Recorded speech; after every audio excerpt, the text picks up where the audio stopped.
Happy Christmas. അപ്പോൾ എൻ്റെയും കുടുംബത്തിൻ്റെയും വക എല്ലാവർക്കും സന്തോഷം നിറഞ്ഞ ക്രിസ്തുമസ് ആശംസകൾ. അപ്പോൾ ഇത് കൂടാതെ ഞങ്ങൾക്ക് മറ്റൊരു സന്തോഷം കൂടിയുണ്ട് കേട്ടോ. ഇന്ന് രഞ്ജിത്തേട്ടൻ്റെ ഹാപ്പി ബർത്ത്ഡേ ആണ്. അപ്പോൾ അയ്യൊരു സന്തോഷമുണ്ട് കേട്ടോ. അപ്പോൾ ഞങ്ങൾ ഏട്ടന് വേണ്ടിയിട്ട് ഒരു ചെറിയ ഗിഫ്റ്റൊക്കെ കരുതിയിട്ടുണ്ട്, അത് പാക്ക് ചെയ്തുകൊണ്ടിരിക്കുകയാണ്. അതിനുശേഷം ജാനി എന്നെ കെട്ടിപ്പിടിച്ച് എന്തൊക്കെയോ തമാശ പറയാൻ ഞാനിങ്ങനെ പൊട്ടിച്ചിരിക്കുകയും ചെയ്യുന്നുണ്ട് കേട്ടോ. എന്തൊക്കെയോ ആണ് പറയുന്നത്.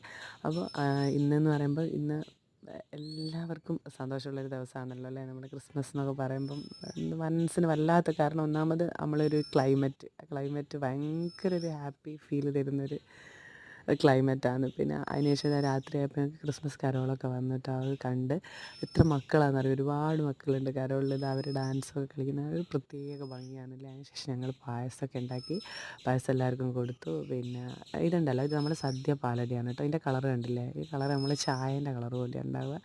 നമുക്ക് ശരിക്കും ചായ വരും പോലെയാണ് തോന്നുന്നത്, പക്ഷെ അല്ല, ഇത് സദ്യ പാലടയാണ്. അപ്പോൾ അതിനുശേഷം ഞങ്ങൾ ചെറിയ രീതിയിലൊക്കെ ഡെക്കോറൊക്കെ ചെയ്തിട്ടുണ്ടായിരുന്നു കേട്ടോ. അപ്പോൾ അതൊക്കെ കണ്ട് ആസ്വദിച്ച്, ഇതൊക്കെ ഇങ്ങനെ നോക്കി നിൽക്കുമ്പം തന്നെ നമുക്ക് മനസ്സിന് വല്ലാത്തൊരു കുളിർമയാണല്ലേ. എല്ലാവർക്കും അങ്ങനെ തന്നെയായിരിക്കും എന്ന് എനിക്കറിയാം. ജാനി അത് പിടിച്ച് പറിക്കുന്നൊക്കെ ഉണ്ട് കേട്ടോ. അതാ സാന്റാക്ലോസ് അപ്പൂപ്പനെയൊക്കെ ഇങ്ങോട്ട് താഴോട്ട് പിടിച്ച് പറിക്കുന്നുണ്ട്.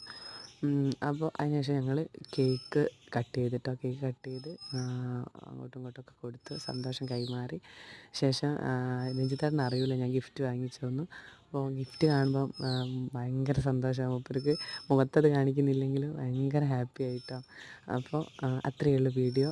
ഇഷ്ടപ്പെട്ടിട്ടുണ്ടെങ്കിൽ എല്ലാവരും ലൈക്ക് ചെയ്യണം, സബ്സ്ക്രൈബ് ചെയ്യണം, കമൻറ്റ് ചെയ്യണം. Okay, by.